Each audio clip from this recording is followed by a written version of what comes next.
উত্তর চব্বিশ পরগনার রাজারহাট নিউ টাউনের জ্যোতিনগর মিলন সংঘের উদ্যোগে রবিবার সন্ধ্যায় অনুষ্ঠিত হলো এক বর্ণাঢ্য সংবর্ধনা অনুষ্ঠান।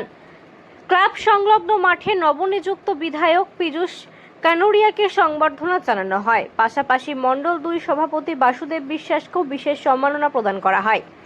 শুধু রাজনৈতিক ব্যক্তিত্বদের সংবর্ধনায় নয়, এদিন এলাকার মাধ্যমিক এবং উচ্চ মাধ্যমিক পরীক্ষায় উত্তীর্ণকৃত ছাত্রছাত্রীদেরও সম্মান জানানো হয় ক্লাবের পক্ষ থেকে। মঞ্চে তাদের হাতে তুলে দেওয়া হয় শুভেচ্ছার স্মারক এবং অভিনন্দন। অনুষ্ঠানকে ঘিরে এলাকাবাসীর উৎসাহ ছিল চোখে পড়ার মতো। ক্লাব মাঠ জুড়ে উপচে পড়া ভিড় এবং মানুষের স্বতঃস্ফূর্ত উপস্থিতি যেন এক জনজোয়ারের চিত্র তুলে ধরে। সাংস্কৃতিক পরিবেশনা এবং করতালির মাধ্যমেই উৎসবের আবহে সম্পন্ন হয় পুরো অনুষ্ঠান। স্থানীয়দের বক্তব্য, এই ধরনের উদ্যোগ সমাজের কৃতি পড়ুয়াদের আরও উৎসাহিত করবে এবং এলাকার সামাজিক বন্ধনকে আরও মজবুত করবে।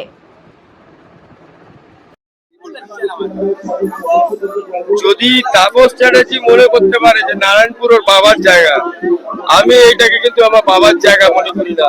এটাকে আমি আমার পরিবার মনে করি, আর ওই পরিবার আমার বিশ্বাস।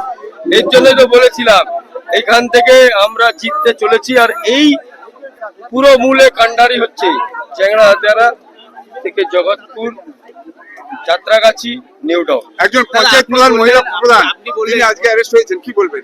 চোরেদের জায়গা হচ্ছে জেলে, আর চোররা জেলেই ভালো লাগে।